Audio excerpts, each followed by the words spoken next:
आज को 3 दिन है ओडिशा राजस्व अमला संघर समस्त कर्मकर्ता माने ओडिशार 314 ब्लॉक सबु हेडक्वार्टर से माने अनशन बसछंती। सेमानकर कौनसी गोटे दाबी पूरण हो पारना बोली से अभियोग करछंती। आगुरी तांकर 9टी 10टी दाबी थिला, वर्तमान 2टी दाबी रे सेमाने समाहित अछंती।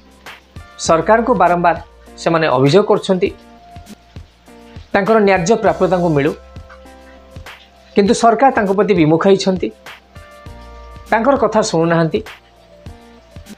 सेथिबाई विगत सोमवार ठारू सोम मंगल आज बुधवार 3 दिन हेलानी ओडिशा राजस्व अमला संघर समस्त कर्मकर्ता माने अनशन बसछंती।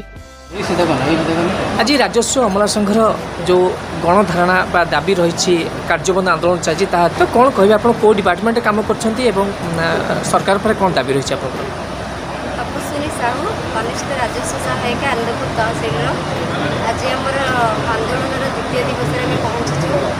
आम राजस्व सहायक सहायिका माने सरकार समस्त उन्नयनमूलक कार्यक्रम को साधारण जनसाधारण पाखे पहुँचा ग्रास रूट लेवल जी कम हो सब आम मान द्वारा होमें से उपयुक्त दरमा पाईपरूँ। आमर शिक्षागत योग्यता ग्राजुएसन लेवल होते आम उपयुक्त दरमा पाऊना।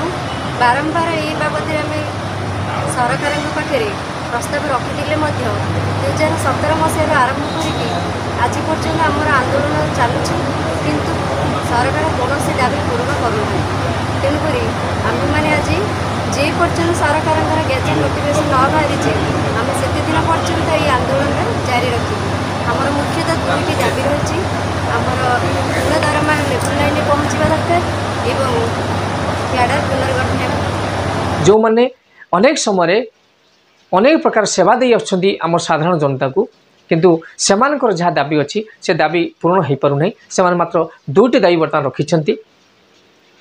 से 2टी दाबी जदि यथाशीघ्र सरकार तांकर दाबी पूरण करते ताहले से कार्यक्षम करते एवं विभिन्न ऑफिस के जाते। तो आम ये कहवाई चाहूँ ओडिशा सरकार को और राज्य सरकार को जे सबु ऑफिस रे राजस्व कर्मचारी प्रमुख भूमिका रही काम पाई। तेणु सेमानकर दाबी सरकार शुणु एवं तांको पाई किछि विहित प्रतिकार बंदोबस्त करନ୍ତୁ। जय जगन्नाथ।